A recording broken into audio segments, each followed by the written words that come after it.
Hi folks, Caroline here, and today I want to talk to you about the four tendencies. Now, four tendencies are aspects of personality. It's like a personality test you can do, and it's a personality test coined by a lady called Gretchen Rubin, and I came across her recently.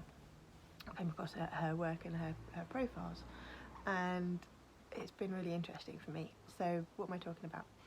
Now, what she is measuring effectively is how we respond to expectations.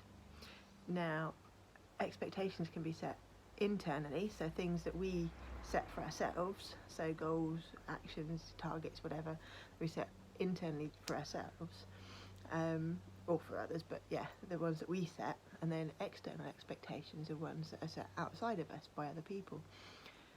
And so there's four different ways that people handle and balance these expectations.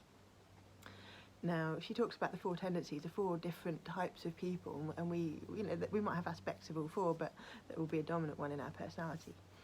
And she talks about the upholder, the obliger, the questioner, and the rebel as the four different tendencies. So if I just go through them all for you. The upholder responds well to both internal and external expectations. So if there's a target set, it doesn't matter whether they set themselves or someone else sets it, they will meet it. They will go for it, and they will, they measure themselves, they judge themselves based on meeting expectations. And they're very good at structured work. They're very good at sort of like setting a plan, sticking to it, and going and ticking things off and doing it. What they're not very good at is being flexible, adaptable, and pivoting, for example, because that's not on their plan. So then the second type of person is an obliger. And an obliger is very good at meeting external expectations, not so good at meeting internal ones. So now I'm an obliger.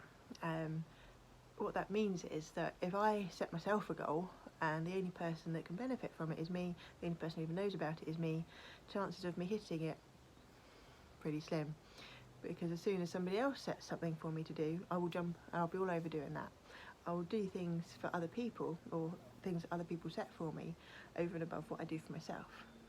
So for example, managing your energy, or managing your diet or your sleep or something like that to fill your cup up, because they say you can't overflow from an empty cup, emotionally speaking, and so on.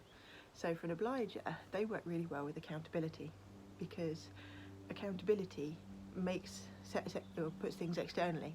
So if you wanted to achieve something for yourself but you're struggling, then by joining an accountability group or having an accountability partner, for example, and putting your targets out there so somebody else can see them, suddenly now there's external expectations on you, and so the chances of you doing it for somebody else are a lot greater than doing it for yourself.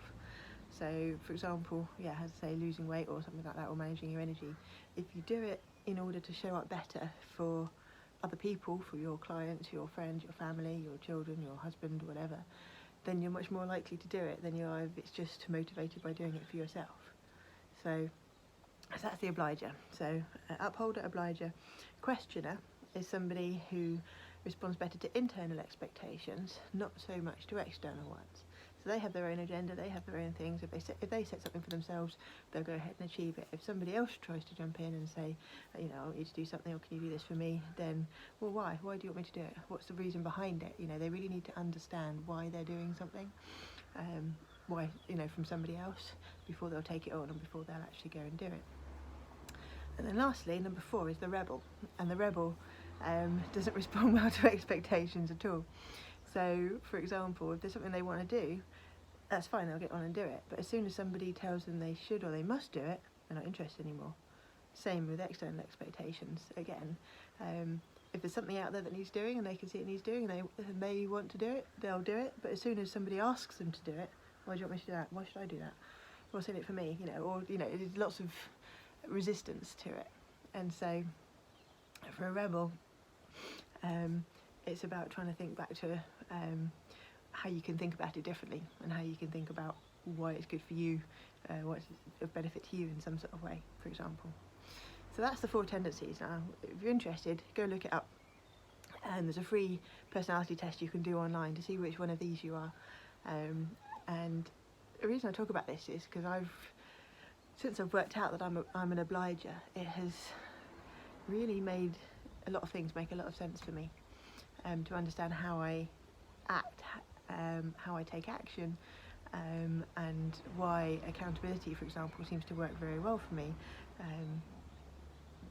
when being a solopreneur, effectively somebody who is responsible for managing my own work, my own time, my own life, that I find it a struggle sometimes because it's just for me, and how I will sacrifice myself for other people, because as soon as somebody else asks me to do something, yeah, I'll go and do that, no problem, and my stuff falls down the pile, falls down the priority list.